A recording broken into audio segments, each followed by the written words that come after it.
wonderful researchers. There's myself, got, got Angela, and we've got Matt.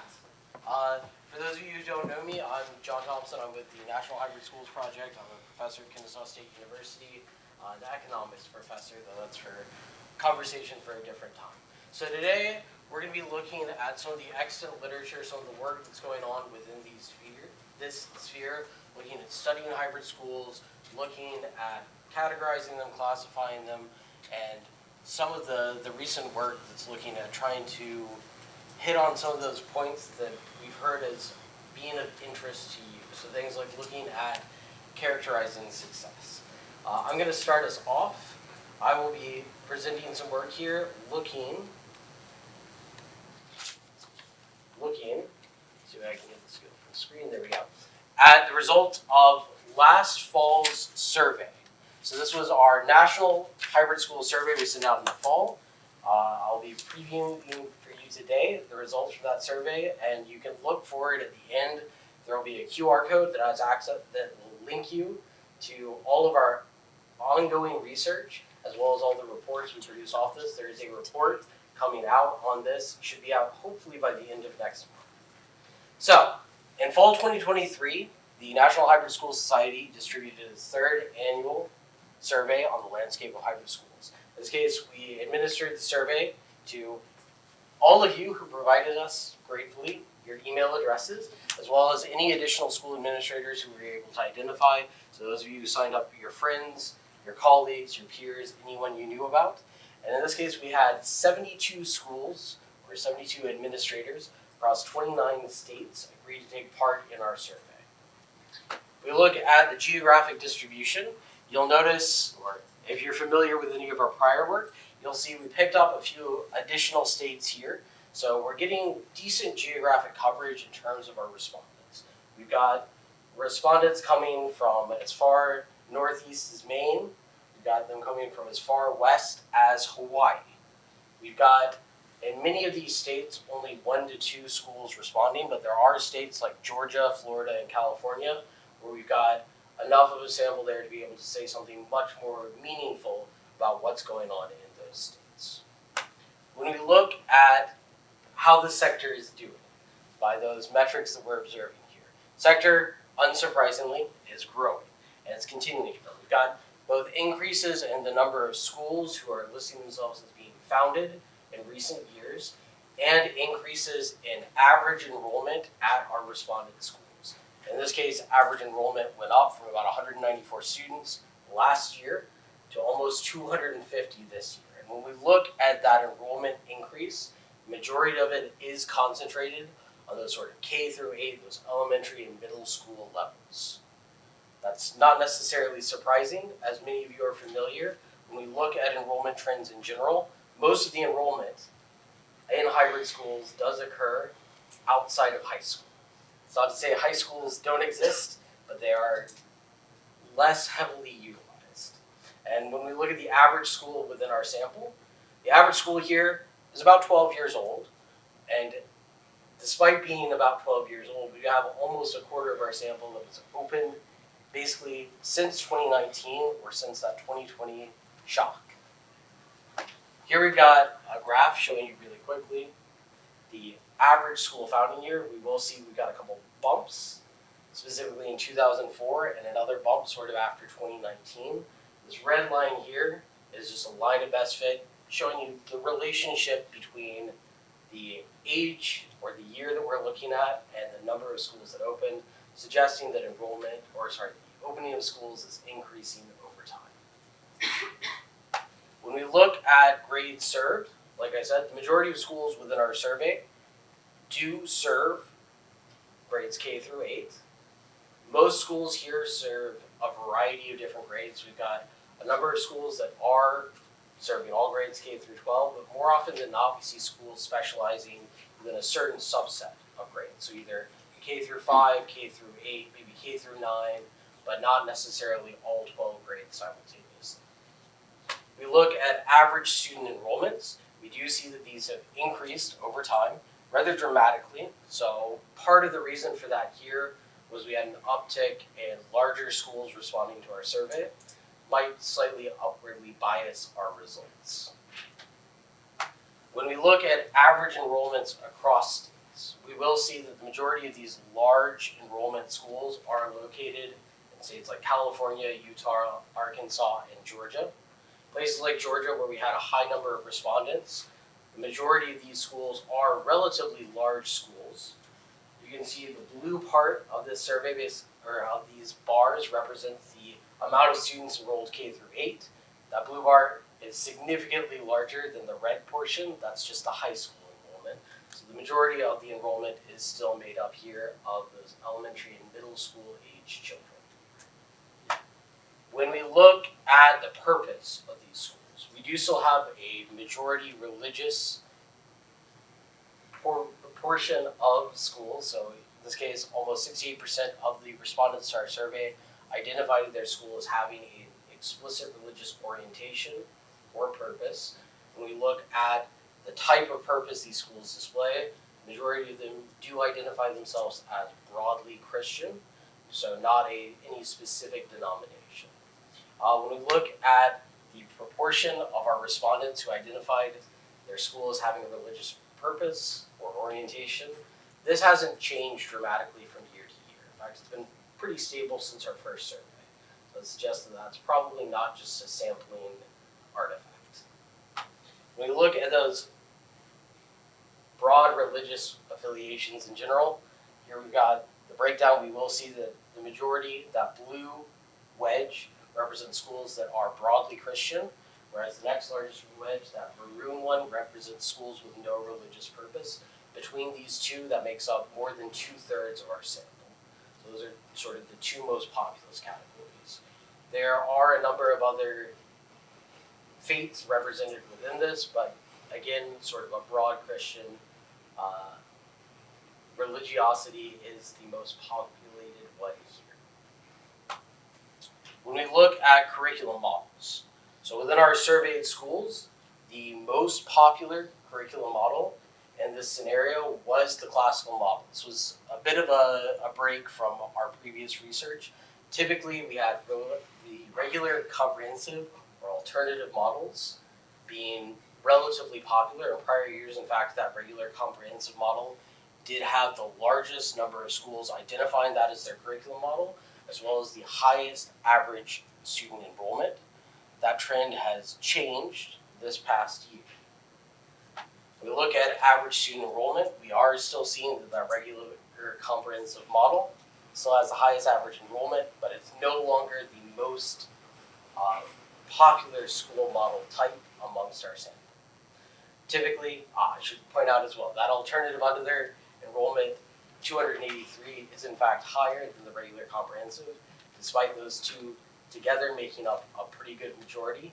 In this case, the classical, those 18 schools are on average significantly larger than the rest of our model types, with almost 400 students being enrolled in the average classical school within our sample. When we look at those classifications, again, you see roughly a third of our schools being categorized as classical, about a third being regular comprehensive, about a third is alternative, with a small number of other schools identifying themselves as STEM schools.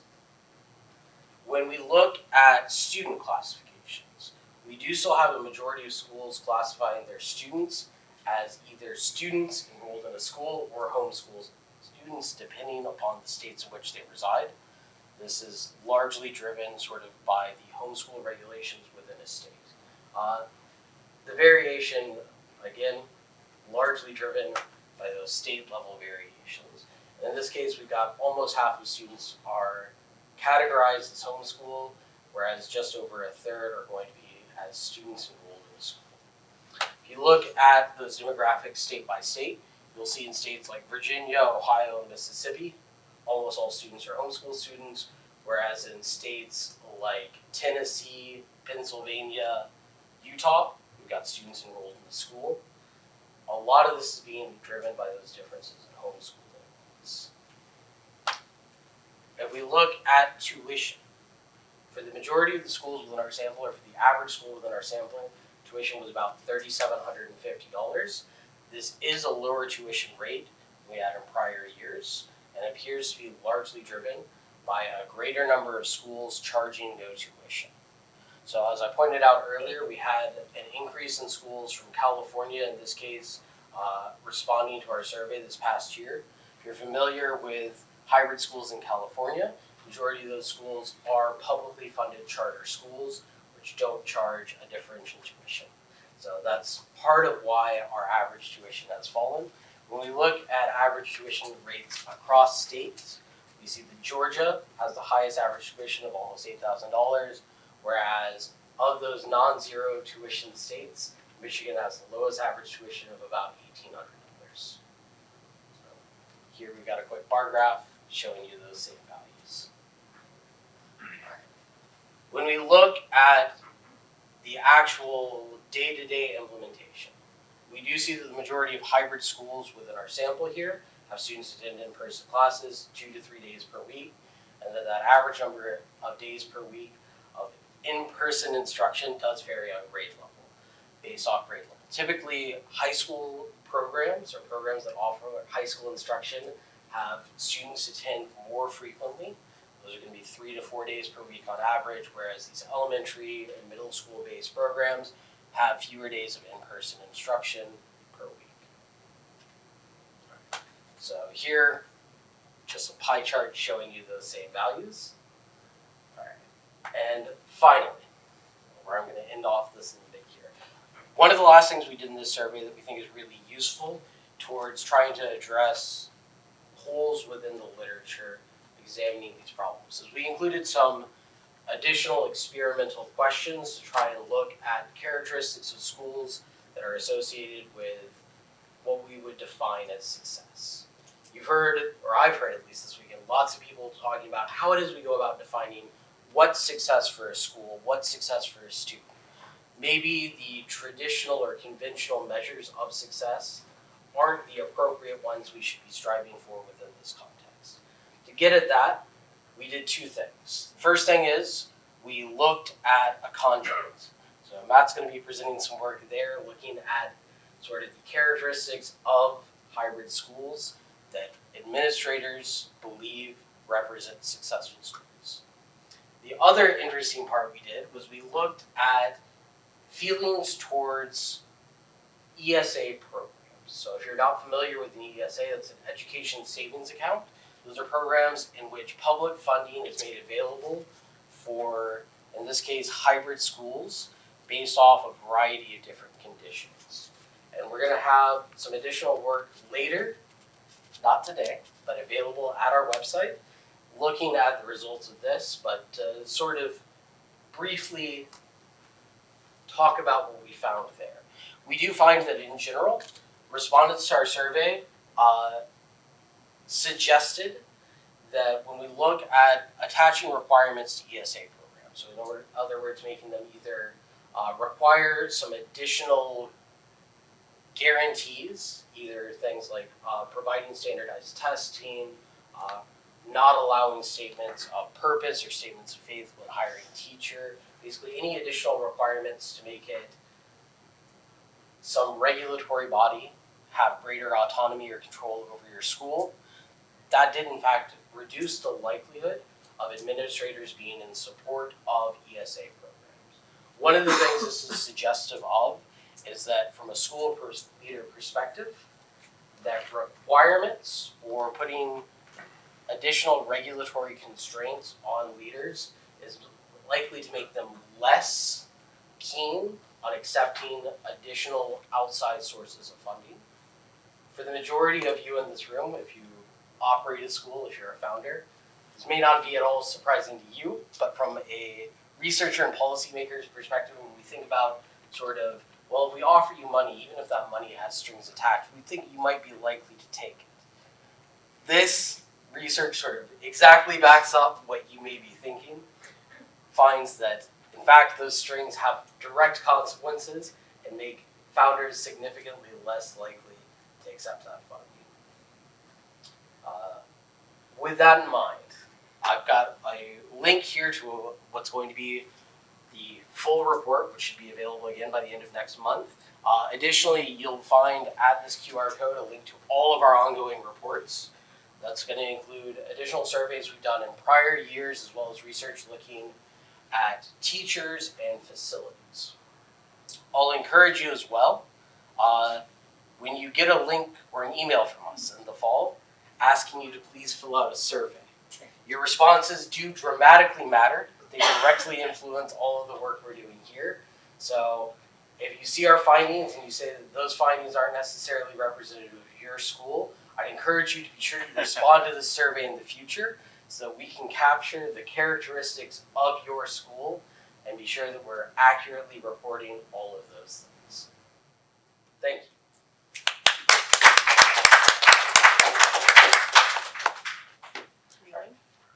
Next up, Angela Watson. Okay, so I am Angela Watson. I am coming here to you today from Johns Hopkins. I am a professor there at Johns Hopkins. I've been there for 5 years. School of Education, we're very proud. We're number 8 in the nation for the schools of education in the country, so we're excited about that. I'm born and raised though in Northwest Arkansas and work remotely from Arkansas. So it gives me a little bit of a different perspective. For the talk today, I'm also an outsider. My kids go to traditional public schools. I went to a mix of private and public schools as a child. I don't have any homeschooling background or micro schools, private schools, etc. But I have studied school choice since I went back as a non-traditional student about a decade ago, and I've focused on homeschooling. So a lot of my work has been on homeschooling. And then most recently, I have created the Hopkins Homeschool Hub that I'm going to talk to you a little bit about quickly, and then we'll get into some of the research information. And along with the hub, I've also created the Johns Hopkins Homeschool Research Lab, where we're trying to do some work. One of the common criticisms for research in homeschooling is that there's not much, and that it's not super reliable, from an academic standpoint. So that's a gap that we're really trying to fill. Okay, so the Homeschool Hub, I'm just going to spin through it pretty quickly so that I can talk to you more about the research, but I just want you to be aware of what this is. So basically the Hub is a catalog of all information on homeschool regulation, policy, and the data for states that have participation data, all collected in one place. So if you're trying to do anything related to homeschooling and you want to go across multiple states, you have to go state by state, dig around in their Department of Ed websites. It's very difficult to find. So what we've done is all that back work for you. We've taken everything, we've linked to all of the legislation, all of the state resources, everything that you need together in one place, so that something that could have taken you days really to research, now you can do in minutes. And thank you also to EdChoice, who funded this work for us for the creation of the hub. So why is this really needed? So this is something too that you kind of probably are aware of, but in education policy, a lot of people don't understand. When we talk about the federal estimates for homeschooling are currently at about 4.5% of all K-12 students are homeschooled. That doesn't really sound like that much unless you understand that only 6 or 7% of students attend charter schools. We hear about charter schools all the time. There's tons of focus, tons of research funding dedicated to charter schools, and yet nobody's really, talking about or researching or funding research into homeschooling. So when you start to understand 7% of kids are in charter schools, only 9% of the K-12 population attends private schools. So 4.5–5%, we think that the total is probably closer to 5 to 6% because of this under-reporting. There are lots of reasons that we don't think we're capturing all of the people who are homeschooling in the state-reported homeschool numbers. And then I also have a QR code. That seems to be the theme of our meetings today. So this QR code will take you to the hub as well as the link. And then, as I said, I passed around some flyers as well if you want to go there. I'm going to show you what the hub looks like, but if you want to look at it on your phone, you can do it that way as well. So this is our Hopkins Homeschool Hub main page. When you go here, we just kind of talk about an overview of what it is. It is not an advocacy site. We're not advocating for homeschooling. The hub really is just information. We're really trying to just provide the facts and the data, and then people can take that and use that for what they need. And then we also have this button on every page where you can download the data. And so what that is a collection of about 20 years worth of longitudinal data for all of the states that have it, where we can get it. We've again collected that all together, put it in a basket for you, and you can click that button and you can have all of the state data that's available instantly. We also have the disaggregated data. So some states only report for total participation for their state, but some states provide a variety of disaggregated data for county or ELA. We also have grade or age range. Some states provide the student count, and then they also provide the number of families that are homeschooling, and so those two numbers are both important. Only one state in the U.S. reports by race. Also really important information. We know very little about actual counts of students by race and ethnicity. So you can access that data by a simple click of the button. Then we have this wonderful interactive map, and so you can go on here and click whatever state it is that you're interested in, and you can quickly find out about the policy in Iowa versus Illinois, Texas versus California, etc. When you go to the states, every page is kind of formatted the same, where we'll have the history, then all of the regulation with links, and then we'll have the state data, and you can see, we'll have charts with the longitudinal data, so you can kind of see the trends over time for each individual state. Some states don't have data, they don't either collect it or don't report it. In that case, we've kind of pivoted to looking at pulse, which I'm going to talk to you about in a minute, but during the pandemic, the U.S. Census started putting out the Pulse survey, which literally was supposed to take the pulse of the American public, and they asked things about education, and so we are able to get some hints at what's happening with homeschooling in states where we don't have any other information. And then we do some cross-sector comparisons for each state, again looking at that, what is the percentage of homeschoolers compared to the percentage of private schoolers, etc. We also talk about other school choice. So, there are other choices in states. There's a variety of basket of goods. Do you have inter-district choice, intra-district choice, charter schools? Some states don't allow charter schools, so there's a lot of variation. And then I provide a little bit of commentary, and then we have, some quotes. And then at the very bottom, you can toggle and go to different states. So that's kind of just the quick run of the Homeschool Hub, so I hope you'll look at that. Associated with the Homeschool Hub, then we have the Research Lab. And so what the lab is really trying to do, where the hub is really trying to decrease barriers to access to information and fill that gap, the hub is really trying to elevate the discussion around homeschooling, that sometimes is more focused on the traditional tropes, traditional stereotypes about who we think homeschoolers are, and really using some of this information and high quality research to better understand who homeschoolers are today. So, some of the findings that we've had here lately, last year, in the last academic school year, 22-23, we had 8 states where homeschooling continued to grow, okay? So, during the pandemic, everybody knows that homeschooling increased, and then we all thought that homeschooling was going to go back down. And a lot of the policy wonks were like, yeah, don't worry about it. Once everything goes back to normal, which I still don't think has completely happened, schools will reopen, all these people will go back to what they were doing before, and it'll all go back to normal. We have not really seen that happen. So homeschooling has decreased a little bit since the pandemic, but still in some states it was continuing to grow, or at least not flattening out like we thought it would. So I don't have a real strong investment in whether homeschooling increases or decreases, but because I have really invested heavily in researching homeschooling, I'm hoping that whatever happens is interesting and that people will find the outcomes interesting, right? I really thought that homeschooling post-pandemic would slowly decline, and that probably this academic year we would see a continued small decline, or that things would flatten out, right? So last couple of weeks ago, I pulled the data for all of the states that have reported for this academic school year. So 23-24, only 11 states have reported so far. So sometimes it takes into the summer and even into the fall before they fully report. But so far, of the states that we have, we've got 11 states for this year. 7 of the 11 are showing increases. And I'm going to talk to you a little bit more specifically about this. And that's not the right map. But this map, you can see the green states are states where it's increasing. The red states plus Virginia should be red. The red states are places where homeschooling has decreased.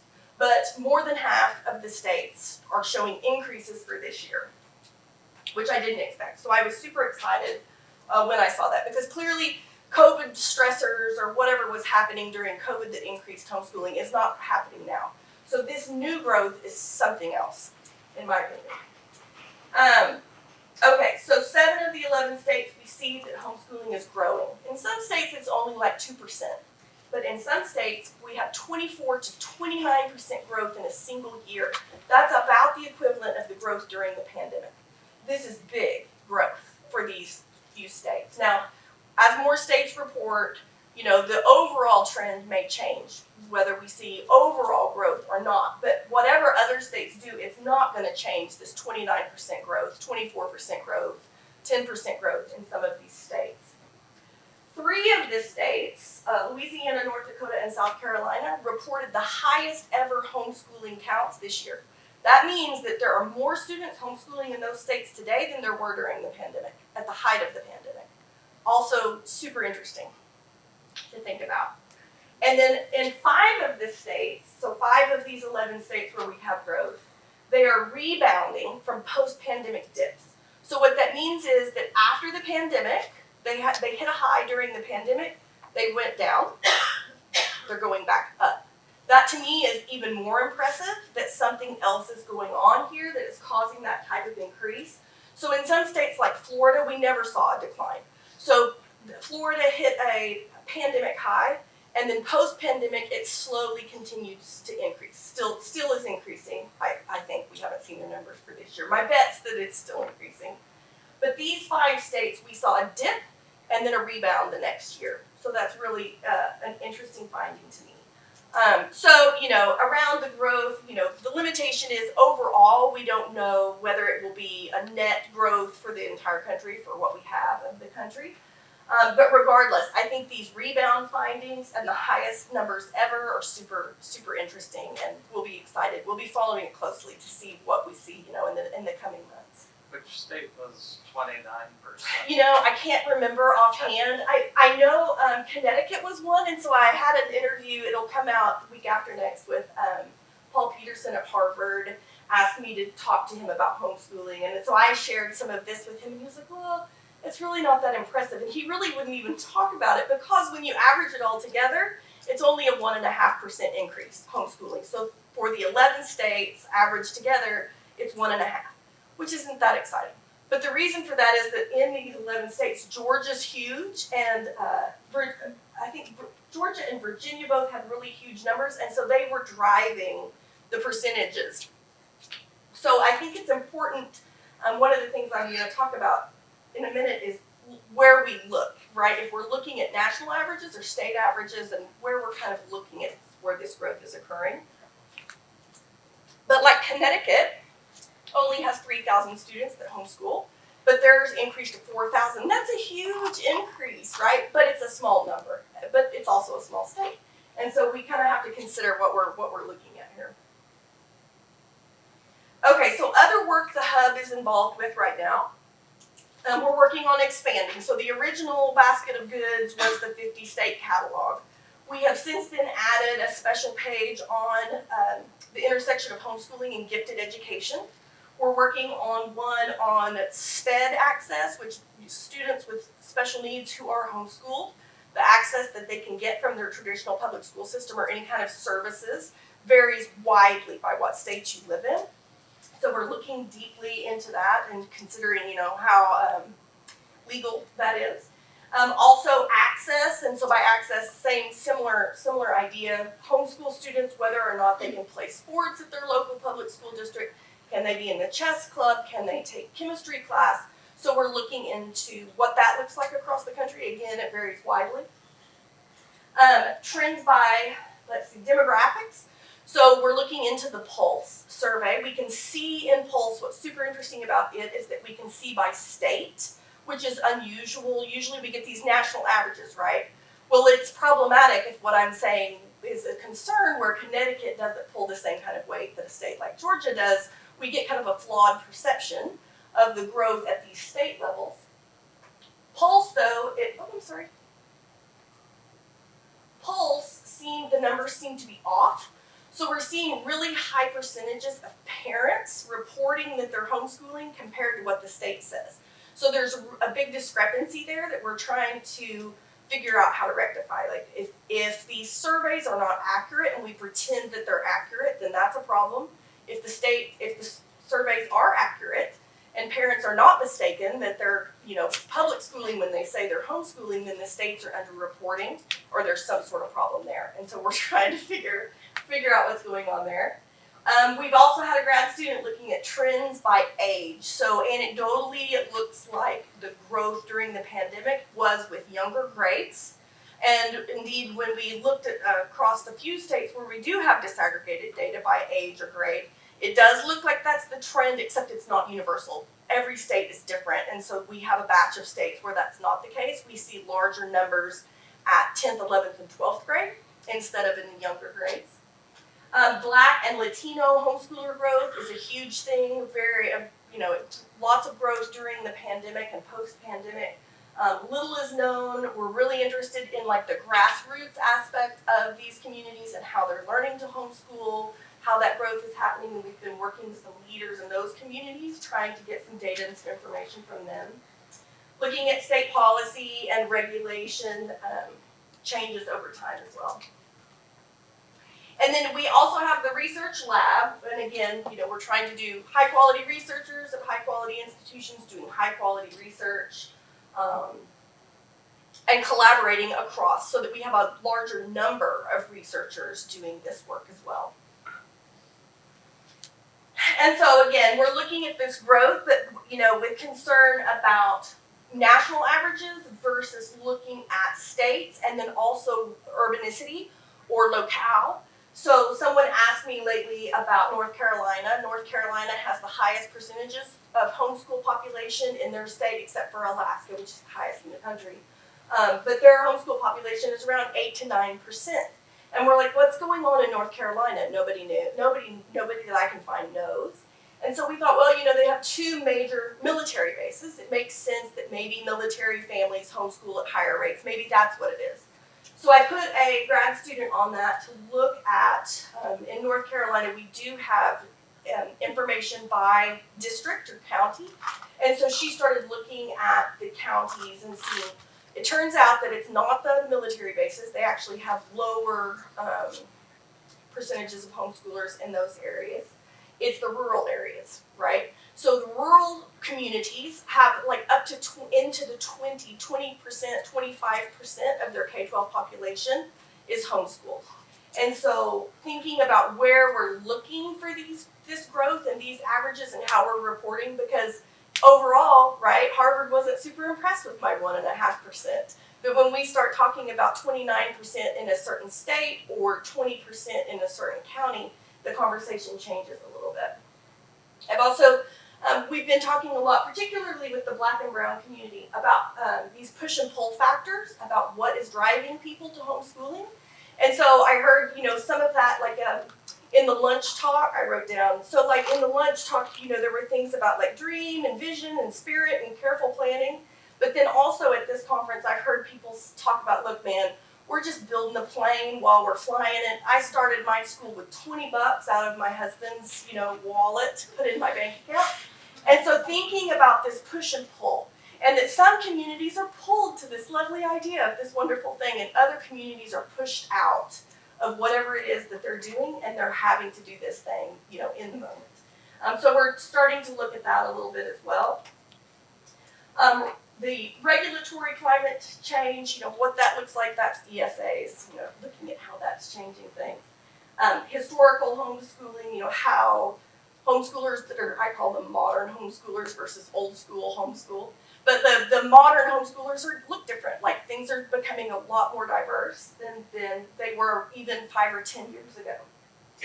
And then we're working on a causal survey. Matt's going to be talking to you about conjoints analysis. And so we're doing a conjoint on homeschooling through EdChoice, partnering with them as well, trying to get at some of these more causal, like rigorous estimates of homeschool knowledge.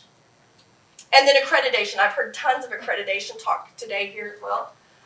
Thoughts there about, some sort of tiers. I've talked to some accrediting groups that are very interested in tapping into this community and having you pay them. And so thinking about tiers of accreditation, I'm curious about alternatives. If there are alternative measures that could be used instead of, in lieu of accreditation in some settings. And then just the validity of accreditation period. Like, does that really produce anything valuable? So taking some looks at that. And then, our particular, needs in general. So, one of the talks today was about being your capabilities. And so I think that there's need for capability. Like, this is for me too. Like, I feel like I'm capable, I just don't have the capacity. People are coming at us so fast to get information, and we are doing our very best, but we just cannot produce it fast enough. And I have a team of grad students that can pull information for me, but I'm so busy that I can't even read it, much less do anything with it, right? So there's both of those things that I think are concerns. So, capabilities, but also capacity, and that's for me, and that's probably for you too, I would guess. The other thing that's really interesting is we sent out 50 state one-pagers to each state this last week, telling them about homeschooling in their state and that we're a resource and whatever. And we've had 20 responses from those states already. Like, it hasn't even been a week. These states came right back to us. Thank you for the information. Here's something that we are thinking about or whatever. It seems like the states are really hungry for information and some sort of partnership. And this is not at the legislative level, but within the DOEs, like the parent liaisons or the people in charge of homeschooling for the state.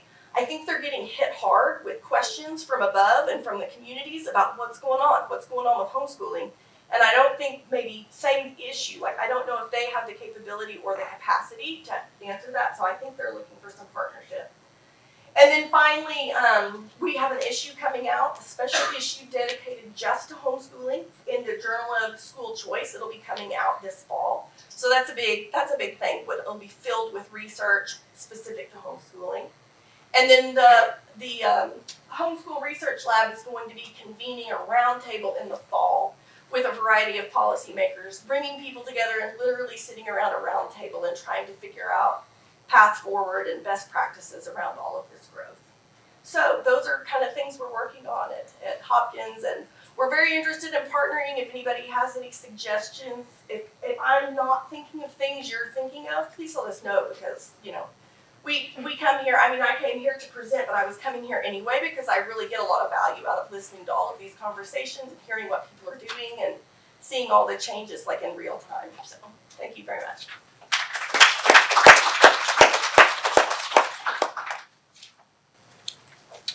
All right, good afternoon, everyone. My name is Matt Lee. I'm with John here at Kennesaw State University. And as he mentioned, as part of the hybrid school survey, we embedded in the survey this survey experiment known as conjoint analysis, which you've heard that term a couple times before. And what we're trying to do here is to get a sense of what sorts of student outcomes hybrid school leaders are pursuing with their schools. So this is joint work with John and Eric Wern, of course, as you know. And before I get into what we found, let me just pose that question back to you guys. What outcomes do you look for in a student when considering whether that student is successful? I was going to give you 45 seconds, but we're running short on time. So take 25 seconds, introduce yourself to someone next to you, and just answer in a few words. What do you look for in a student to consider whether or not that student is successful? All right, that was 25 seconds. Stop. Let me just hear from you guys. If you want to shout out something you came up with, what's something you look for in a student? Well-adjusted. Well-adjusted. Functioning adult. Functioning adults. Okay. Do they want Confidence. What was that last one? to learn? Do they want to learn? Do they want to learn? Ability to think. Ability to think. Attendance. Standardized test scores, I hear. No, I don't hear that one. Let me motivate this paper a little bit, right, with some historical context. You may be familiar, in the 1980s, President Reagan and his Secretary of Education commissioned a report to see what the state of education was in the United States. This report was published in 1983. It was called A Nation at Risk. And one of my favorite zingers in this report is, if a foreign power were to impose our education system on us, we would consider it an act of war. So since then, this has really started this accountability movement that really took off under the Bush and Obama presidencies, where we said, how are we going to improve our education system? What signs are we looking for? And they imposed on the education system this testing accountability system where we're going to test all of our students, at grades 4, at grades 8, and so on and so forth in math and reading and science and other subjects, just to see how we're doing and are we catching up, are we improving? And I would say that the result of this has been a narrowing of what we're interested in our schools, as in our students as learners. The sociologist Donald Campbell wrote a 1979 paper, and a law that came out of this, known as Campbell's Law, is what he claimed is whenever any quantitative measure is used as an accountability measure, it distorts what that quantitative measure is, right? So I think test scores do tell us something important about student learning and student growth and student progress. But when we use those test scores as an accountability measure, we've distorted what that measure is, right? To give you one of my favorite examples of Campbell's Law in history, in the Soviet Union, the Soviet government would hold their factories accountable to produce certain levels of tonnage with whatever products that they were supposed to do. So one nail factory, for example, said, we're going to meet quota. We're going to make one gigantic, very heavy nail. So did they meet the tonnage quota? Absolutely they did. Was that the point of what the tonnage measure was supposed to do? No, it was not, right? They were supposed to produce a certain number of nails. They met quota because of that quantitative accountability measure, but it failed to measure what it was supposed to do. Same thing with test scores, right? When we hold schools accountable to test scores, we are distorting the measure because we're introducing perverse incentives like teaching to the test, or in the worst cases, cheating and things like that. So I think this is... other scholars have commented on this as well. Obviously, you guys are well acquainted with this. This narrowing has led to this idea of what a legitimate school has to do, right? If it's a school, it must test its students, because that is a one-track mind. We have gotten into our heads that this is automatically what we think of as schools, right? Enter into the conversation hybrid schools. What are some of the words I've heard this morning in particular? Disruption, right? Edupreneurs, pioneers. I think the hybrid school space, based on what they're doing with the modality of education, who they're reaching, the kinds of themes that they can take on, they're disrupting this education space by introducing a totally new and radical concept of what schooling can be. And so the hypothesis is that if anywhere we should see a diversification of student outcomes, it should be in the hybrid school space, right?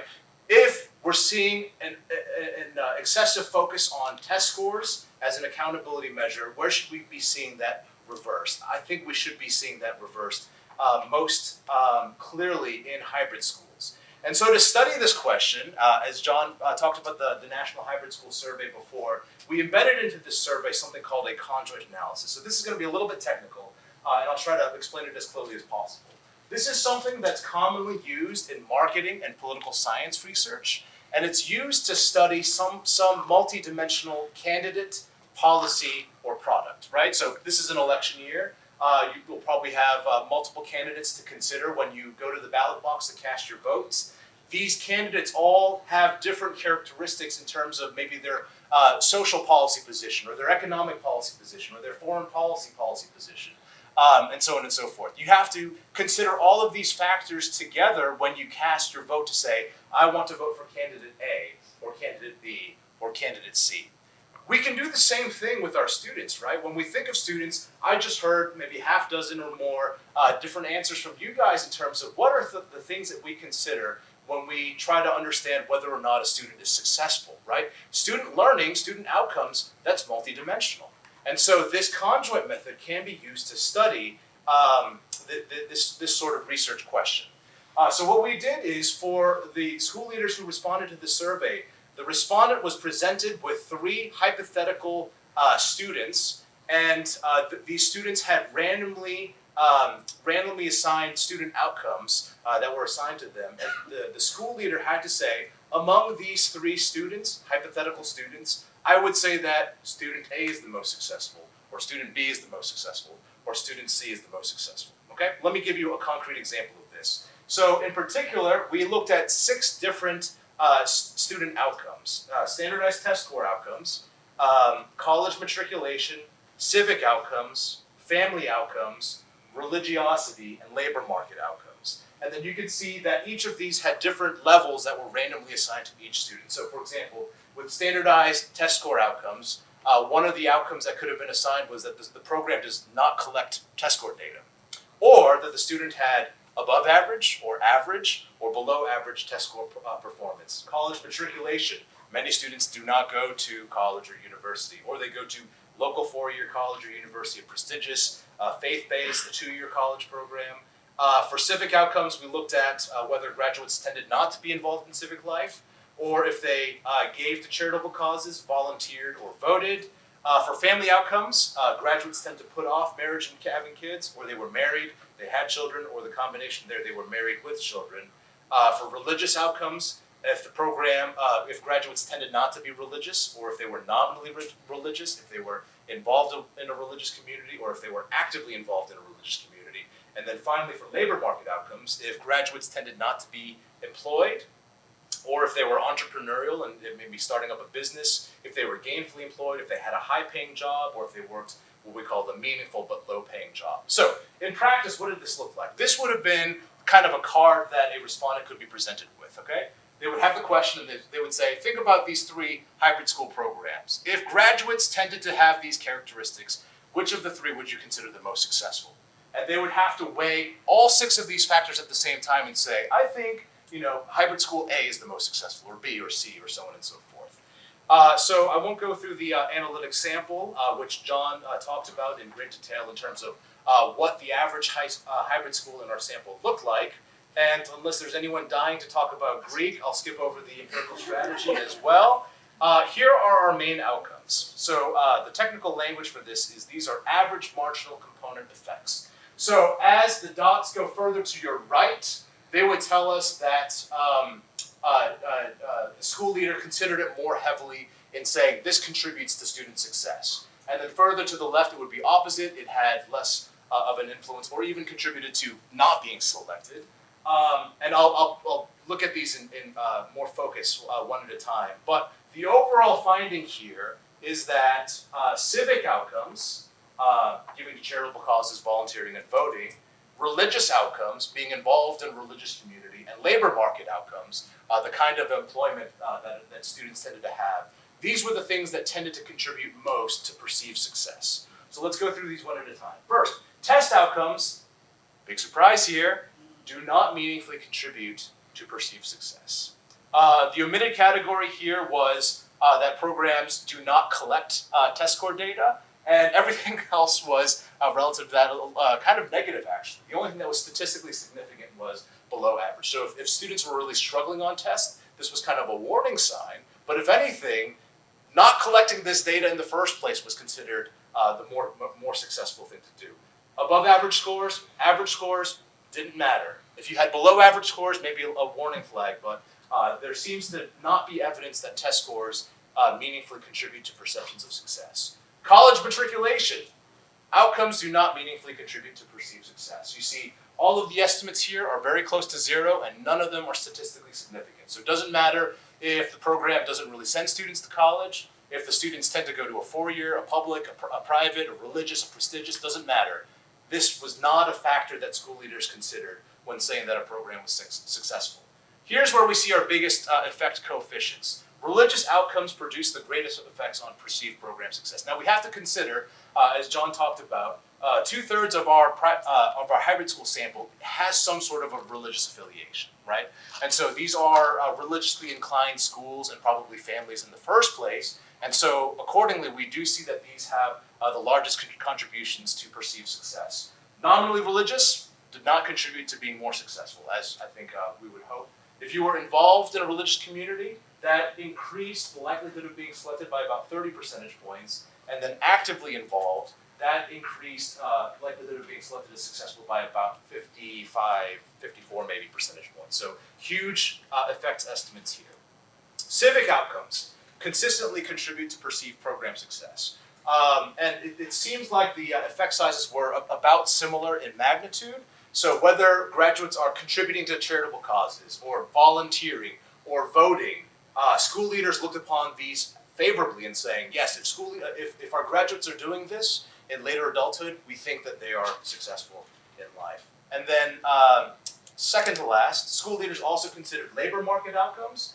The biggest effect sizes here were entrepreneurial and gainfully employed, increasing the likelihood of perceived success by about 30 percentage points each. High-paying jobs or meaningful but low-paying jobs did not seem to produce an effect here.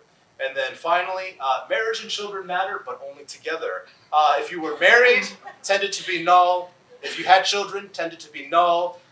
The combination of the two, being married and having children, increased the likelihood of being chosen as successful by about 20 percentage points. So looking at it all together, the conclusion that we drew here is school leaders, as we hypothesized, consider a wide range of outcomes when evaluating student success. That's what we would expect to see in a hybrid school community.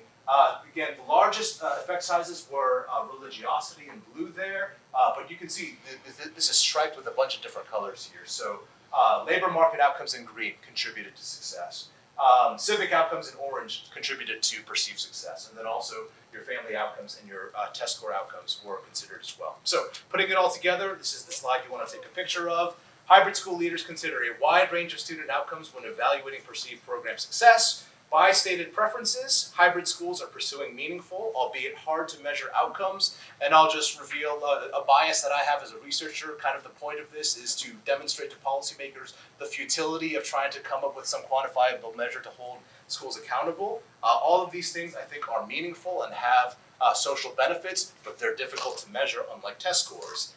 Religiosity appears to matter the most, but labor market and civic outcomes also factor heavily into perceived success. By effect size, family outcomes, test score outcomes, and college matriculation matter less. Our subgroup analysis is preliminary, but it didn't really appear to matter whether it was a large hybrid school or a small one, an urban one, a suburban one, have a religious affiliation or not. These patterns tended to be similar across all of our hybrid schools. And if you want to email me or follow me on Twitter and engage further, that information's up there as well. So that was fast. We will now proceed with any questions that you guys might have.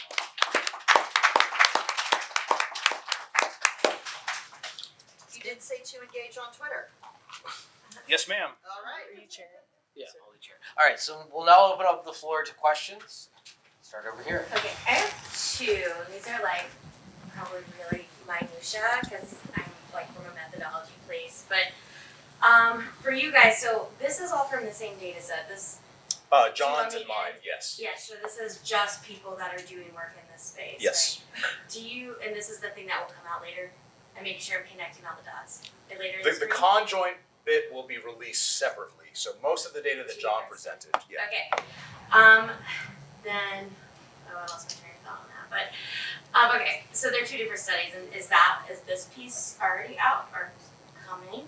Or are you planning to? I would say our goal is to have it released as a working paper by the end of summer. Okay. So we'll definitely send out a blast. Yeah. So do you have any like thoughts about then? I guess pushing that to like a different kind of sample. So like obviously like I'm kind of reading that and I'm like, okay, this religiosity piece I think like, you know, outside of this context that's gonna be very different, right? When you have a different sample. So do you have like thoughts about how you're going to or what you're gonna do with this kind of going forward besides thinking about it from a policy maker end, but in terms of what schools are thinking about or helping them envision what success might be.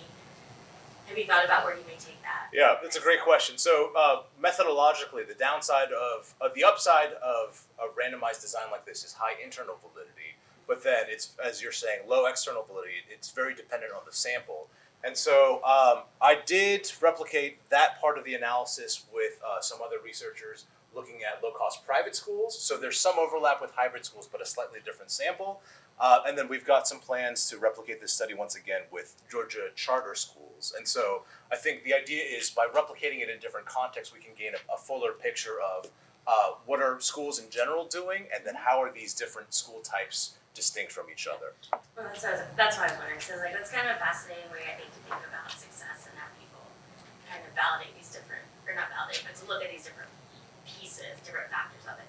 And then my other question was for Angela. When you guys are pulling stuff for the states, one of the things that like popped into my mind was, well, okay, if we like see that huge jump, is there something changing with how they're defining it? Because all states do that. So how do you guys account for that when you're a small group of people and you're managing that kind of site?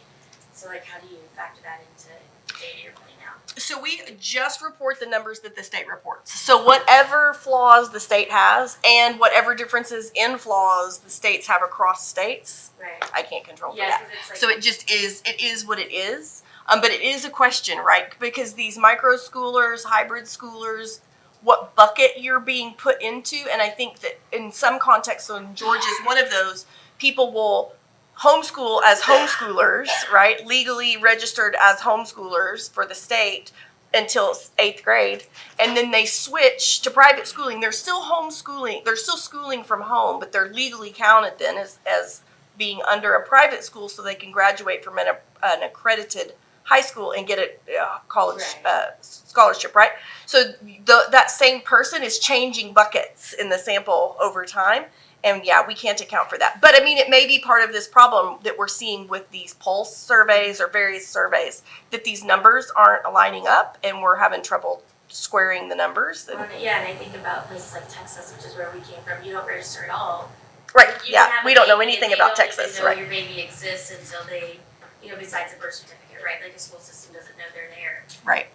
But then you change states and now suddenly you're a homeschool. Or if you do register anyway, you're a private schooler because they're the same bucket of student. Right.